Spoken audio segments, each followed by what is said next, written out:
I'm Ethan, and this is my final word.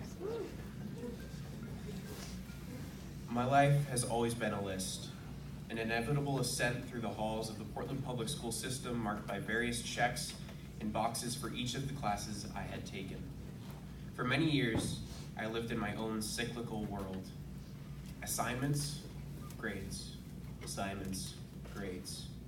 The sum of all, and I mean all of my efforts, were marked by a number in a box, or, if I'm lucky, a sentence of faint encouragement from a coach or a note from a teacher on an essay with a pretty good introduction.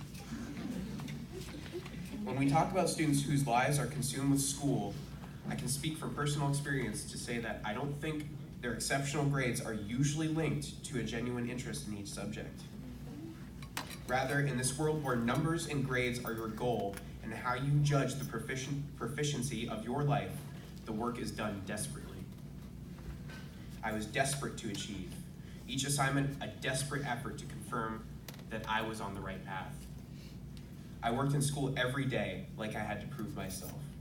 Each grade in each class was proof to everyone that my life had value. But to prove I was worth what? It took until junior year to recognize the detrimental effect that this mindset had on my life. If you asked what I did outside of school, I doubt I could have given you many interests. I think I thought of school as my job. My philosophy was that school would bring me success, fulfillment, and happiness. This began to unravel when I would regularly experience panic and nervousness over homework assignments I would receive every day. At first, I believed those feelings were the price to pay for being proficient. I believed that it was my internal drive demanding more from me. However, instead of the panic and nervousness compelling me to complete my homework like it normally did, it forced me to a breaking point. Junior year, for the first time in my life, I thought about ways to stay home. The internal conflict between the guilt of not doing my work and the panic and nervousness now devoted to revision and catch-up was too much to bear. Day after day, week after week, I was stuck in my own mind. I told few of my condition. The irony lies in the effort I gave because I believed all of my work would lead me to happiness in the undefined future. My entire life, I've been exposed to art. There's not a summer afternoon or winter morning where music wasn't playing on the stereo system. My mother, an author, encouraged me to write because of the clarity it brought her when she was my age. So I decided to start. What I wrote depended on the day, and some days I still wrote nothing at all.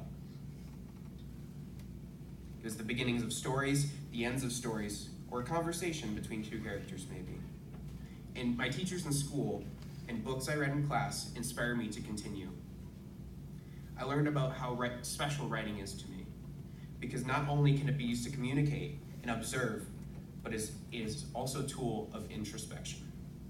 It granted me the ability to examine my own feelings and concerns. I was also writing in school for my senior expedition. During the day, I found it was important to focus on work based around the issues I was most passionate about.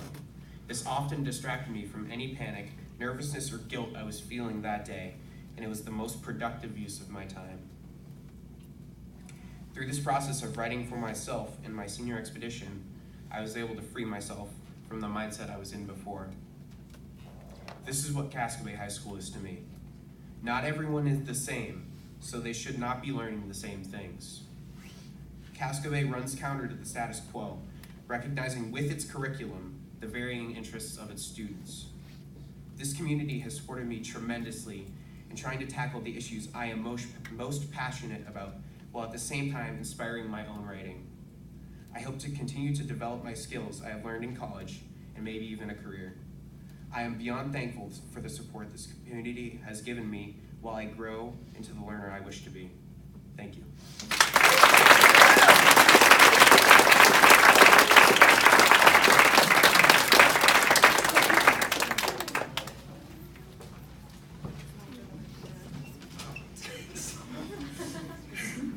So I'm going to start off by saying Ethan called me at 6:30 last night to ask me to write this. Yeah. I first met Ethan in freshman year. Initially, I had been a bit intimidated by him. I mean, he played football. He was practically a jock. But as time went on and our crew got closer, I realized that he wasn't as intimidating as I thought he was. He was actually incredibly kind and caring and thoughtful.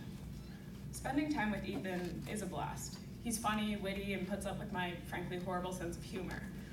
Thanks to Senior Quest and the snowshoeing intensive, I feel like Ethan and I have grown much closer over the past year. We've seen each other at our best, like when we're on the couch in the cabin after a long day of snowshoeing, tired but warm and filled with love for the amazing people around us. We've also seen each other at our worst, like when our tents were soaked and our clothes were soaked. We haven't been drying days. We can't seem to find the summit of the mountain. And personally, I've enjoyed every second of it. Ethan is genuinely one of my favorite people to be around. He can tell when I'm upset or hurt or need a hug. He's so supportive and good to me and everyone else around him. We were talking about summer the other day and realized that there was at most a few days between graduation and him leaving for Bard when we will be able to see each other. That broke my heart because you were consistently such a positive force in my life, and I'm going to miss you with my entire being. I know it's going to be okay though, because you're going to do so many great things in the future, and I can't wait to see just what you'll do.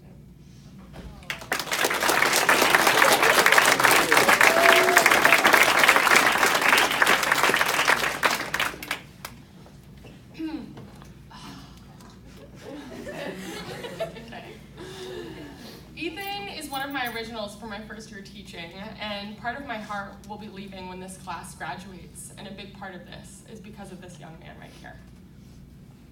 I've come to realize how much I truly depend on Ethan in class, whether it's his unruly table mates needing another reminder to be quiet, or I need a volunteer to step up to the plate in or outside the classroom. Ethan's there. We have this thing where I can just look at him and I know he knows exactly what I am thinking, whether or not I want him to. And it's low-key great. It's this intuition and his ability to tune into other people's experiences without them having to explain or say a word that makes me proud to have a young man like Ethan graduating from Casco Bay High School and going into the world today. His reliability and integrity mixed with the right amount of humor and self-awareness fills my heart with hope and joy. You don't need my blessing or my confidence in your readiness or your ability to go off into the world. I think you know you're ready.